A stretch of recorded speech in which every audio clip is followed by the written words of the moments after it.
U.S. President Donald Trump said it was certainly a possibility that he could become friends with Kim Jong-un, hours after insulting the North Korean leader on Twitter. "Certainly, it is something that could happen," Trump said Sunday in Hanoi, Vietnam, when asked about the possibility of becoming friends with Kim. "I don't know that it will, but it would be very, very nice if it did."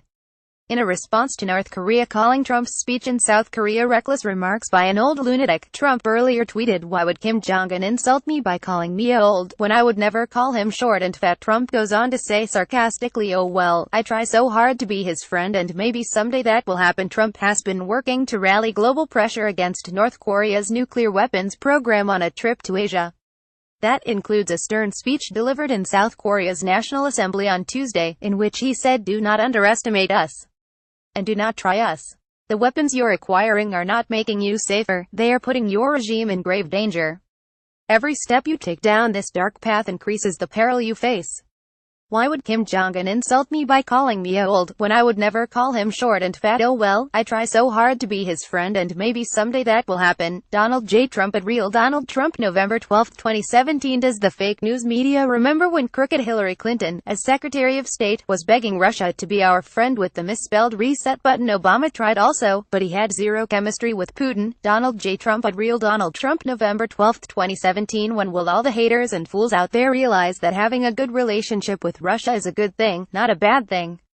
They're always playing politics bad for our country. I want to solve North Korea, Syria, Ukraine, terrorism, and Russia can greatly help. Donald J. Trump at Real Donald Trump, November 12, 2017. Met with President Putin of Russia, who was at APEC meetings. Good discussions on Syria. Hope for his help to solve, along with China, the dangerous North Korea crisis. Progress being made. Donald J. Trump at Real Donald Trump, November 12, 2017. On Saturday, Kim's government responded by accusing Trump of trying to demonize North Korea, keep it apart from the international community and undermine its government. Reckless remarks by an old lunatic like Trump will never scare us or stop our advance, the North's foreign ministry said in a statement. On the contrary, all this makes us more sure that our choice to promote economic construction at the same time as building up our nuclear force is all the more righteous, and it pushes us to speed up the effort to complete our nuclear force. North Korea is not known to have tested any of its missiles or nuclear devices since September 15, a relative lull after a brisk series of tests earlier this year.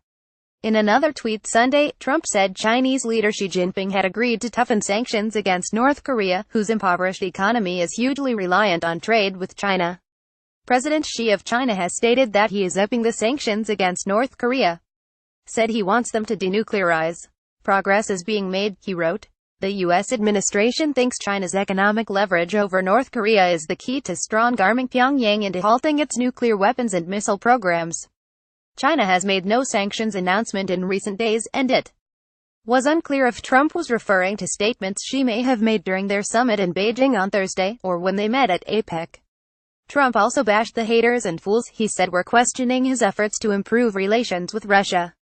Trump, in the final days of a lengthy Asia trip, shared his thoughts in a series of tweets Sunday in Hanoi, Vietnam. He accused critics of playing politics and hurting the country. The day before, Trump had told reporters that Russia President Vladimir Putin has again denied meddling in the 2016 election. Trump did not make clear whether he believed Putin, but did make clear that he did not want to revisit the issue.